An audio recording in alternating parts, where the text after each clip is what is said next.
All right, more reaction is pouring in after Tuesday's primary election results. That's right. CBS 6's Tom Eschen has more in tonight's Power in Politics.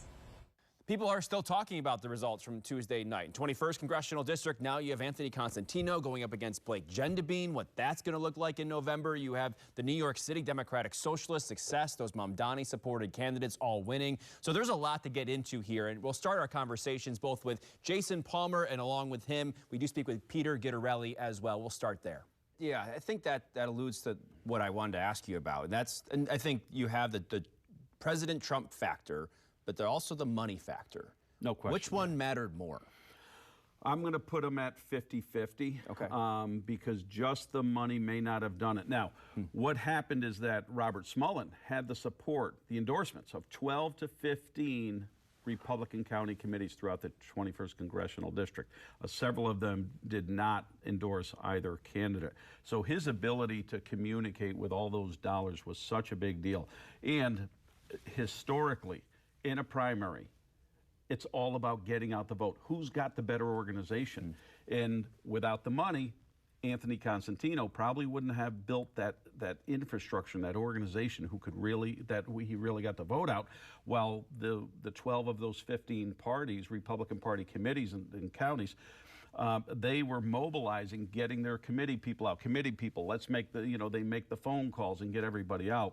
And then once Donald Trump came on board to support Anthony Constantino, then Jim Jordan comes into town. Significant endorsements. I would assume voters of the 21st Congressional District, Republicans in particular, they like Jim Jordan. Jim Jordan's a fighter. So he's another one who's feisty, as is Donald Trump. And then Anthony Constantino aligns himself with that posturing and that personality similar to Donald Trump. And if you watch Anthony Constantino, he's got those mannerisms. It's evolved.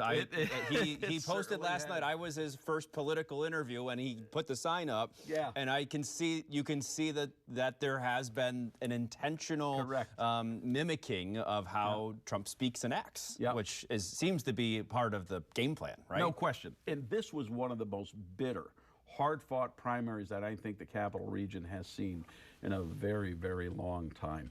It was extraordinary of how nasty it got. But I'll give Anthony Constantino a ton of credit.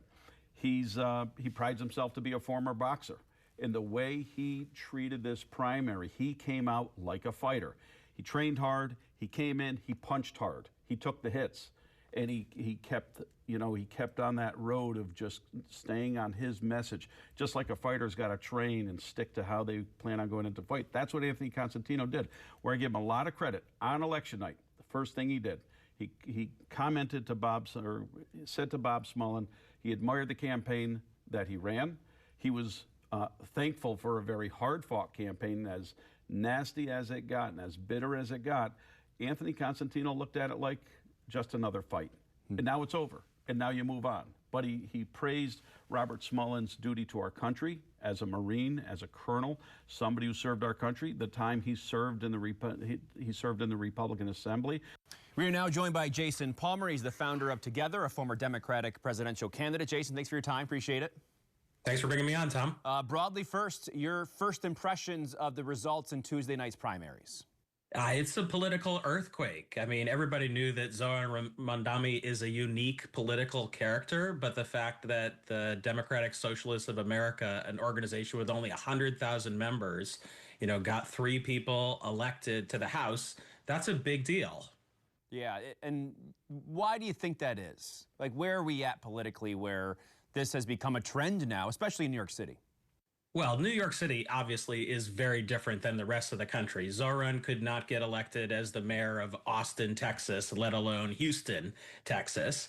But clearly, even though he's a newcomer, he's got positive energy. He's actually taking a different voice into the political sphere, and people are really listening to him. I mean, Chevalier, who was the woman that won, who's a DSA candidate, honestly, she seems pretty crazy to me. Her views are way out there, and I'm a Democrat too. But it's shocking that she actually won with a last-minute endorsement from Mamdani. It's interesting that you say that as a Democrat, right? Because I think that shows where maybe the party is. Is that a good thing for the party at the end of the day? Well, I'm a big believer in kind of big tent Democratic politics. So really, I say let's win as many Democratic seats as possible. But you still have to be able to say, like, if Marjorie Taylor Greene was in my party, I would say she's crazy too. And there are crazies on the left and the right. And we need to govern more from the center. American people want common sense solutions. They want people moving the ball forward. They want optimism, positive energy for the future.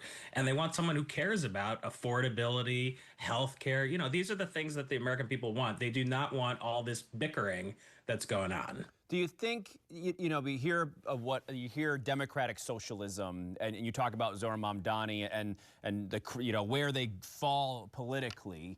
Do you think people, is it about the party, the person? It seems like it's more about the person than anything else. I mean, than the label or the moniker that someone might go by. I think at this moment, it's more about Zohran endorsed them. But I would keep an eye on the DSA, the Democratic Socialists of America organization.